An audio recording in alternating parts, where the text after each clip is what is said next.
Hello everyone, welcome back to our lesson. আজকে আমরা নতুন একটা রুল শিখবো। আমরা করছি right form of the verb. Sir আমার একটু প্রবলেম আছে। আমি বিফোর এবং আফটার এটা বুঝি না বা এটাতে একটু প্রবলেম আছে। ওকে, তাহলে আজকে এটাই করি। ওকে স্যার, তুমি চলে আসো সামনে। Okay, thank you sir. No problem, এখানে দাও। সো বিফোর এন্ড আফটার খুব সহজে মনে রাখা যায়, রাইট? জাস্ট মিনিং, অর্থ যদি মনে থাকে তাহলে এই বিফোর এবং আফটার দিয়ে সেন্টেন্স তৈরি করা যায় সহজে। তবে কিভাবে করা যায় সেটা দেখানোর আগে আমি একটু বলে রাখি, বিফোর বা আফটার কোথায় আসে এটা আগে দরকার না? Yes sir. বাক্যের মধ্যে বিফোর আফটার দেখার পর সেটা কারেক্ট করা এক ব্যাপার, যেটা এক্সামে আমরা করি। কিন্তু রিয়েল লাইফে যখন আমরা কথা বলবো তখন তার লেখা লাগবে না কোথাও, তখন হচ্ছে আমাদের মাথার মধ্যে এই জিনিসগুলো সাজাতে হবে। জি স্যার। তাই সিচুয়েশনটা বোঝা দরকার আমাদের, যে কোন সিচুয়েশনে বিফোর বা আফটার আমরা আনবো। আচ্ছা, এক্স অ্যান্ড ওয়াই। এক্স হচ্ছে একটা ঘটনা, ওয়াইও একটা ঘটনা। দুইটা ঘটনাই অতীতে ঘটে গেল। দুটো ঘটনাই অতীতে ঘটেছে। এক্সও ঘটেছে অতীতে, ওয়াইও ঘটেছে অতীতে। এবার এক্স এর আগে ওয়াই ঘটেছে, আবার কখনো কখনো ওয়াই এর পরে এক্স ঘটেছে। হতে পারে না? হতে পারে। যেটাই ঘটুক, যেভাবেই ঘটুক, দুইটাই আগে ঘটেছে। রাইট। এই দুইটা ঘটনা যখন আমি আজকে বলতে যাব তখন বিফোর বা আফটার যুক্ত বাক্যে হেল্প নিতে হয়।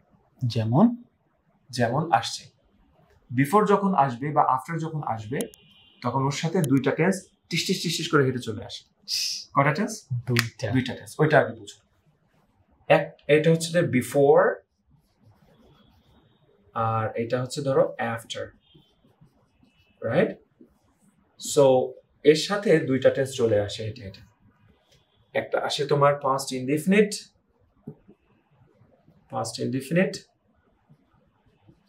মানে হচ্ছে V2, আর একটা আছে তোমার past perfect, that means V3, had plus V3, right? ঠিক আছে।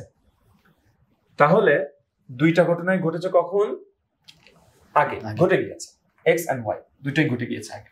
বর্ণনা করছি আমি আজকে, রাইট? তাহলে আজকে যখন বর্ণনা করতে যাব তখন বিফোর বা আফটার যাকেই ডাকি না কেন তার সাথে দুইটা টেন্স সেটা চলে আসবে। একটা হচ্ছে V2, আর একটা হচ্ছে V3। That means V2 and V3, first indefinite and first perfect, past indefinite and past perfect, first indefinite and first perfect. Good, এটা বুঝছো? রাইট। এখন কে কোথায় বসবে এটা হচ্ছে রিয়েল ম্যাজিক। বিফোর মানে কি? বিফোর মানে আগে, আর আফটার মানে কি? পরে। তাহলে যে বাক্যে তুমি বিফোর দিবা সেই বাক্যে আগে বসবে V3, আর যে বাক্যে আফটার দিবা, আফটার মানে পরে, তাহলে সে বাক্যে পরে বসবে V3। যেমন ধরো এই যে ক্লাসিক এক্সাম্পল আমরা পড়েছি, রাইট? ডক্টর আসিবার পূর্বে রোগীটি মারা গেল, তাই না? রাইট। তাহলে আগে ঘটছে কোনটা? আগে তো ডক্টর, না, ডক্টর আসার পূর্বে রোগী মারা গেল, তাহলে আগে রোগী মারা গেল। তাহলে the patient died, patient had died before যুক্ত বাক্যে আমরা V3 আগে ব্যবহার করে ফেলেছি। তাহলে বাকি আছে কোনটা? V2। তাহলে এখানে হবে the ডক্টর কি করলো? ডক্টর এসেছিল, রাইট? তাহলে came হয়ে গেল। ওয়াও, সুন্দর না? That's great. ওকে, তাহলে আমরা আগে সিচুয়েশনটা বুঝতে হবে যে কোন সিচুয়েশনে আমি এদের ব্যবহার করব। সিচুয়েশন না বুঝলে লাভ নাই কিন্তু, কারণ এই যা বোঝালাম এটা অনেকেই বুঝে কিন্তু রিয়েল লাইফে বলতে পারে না। কেন বলতে পারে না? কারণ ওই যে বললাম, মানে লেখা অবস্থায় দেখে বোঝা এবং লেখা আর সেই জিনিসটাকে বাস্তবে প্রয়োগ করা একটু ডিফিকাল্ট হয়ে যায়। এই জন্য প্র্যাকটিক্যাল ওয়েতে আমাদের শিখতে হবে, সিচুয়েশনটা বুঝতে হবে যে কোন সিচুয়েশনে আমি এটা টানবো। কোন সিচুয়েশনে টানবো মাহফুজ?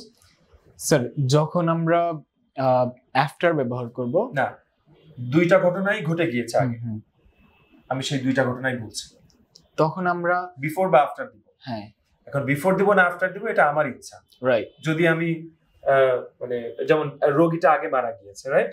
সো আমরা যদি এই ঘটনাটা আগে ঘটে এটা আগে বলতে চাই তাহলে এটা আগে দিব, তারপর বিফোর দিব, তারপর হচ্ছে বাকি অংশ, রাইট? আর যদি আফটার দিয়ে বোঝাতে চাই যে রোগী আসার পর ডাক্তার আসার পর রোগী মারা গেল, তাহলে আমরা আফটার দিব।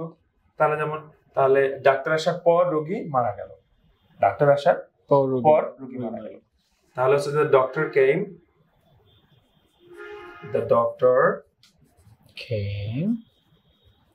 came তারপর হচ্ছে after the patient had died. Okay sir, এখন একদম টোটাল ক্লিয়ার। সো আমরা যখন বিফোর এবং আফটার ব্যবহার করব দুইটা টেন্স চলে আসবে, first indefinite and first perfect.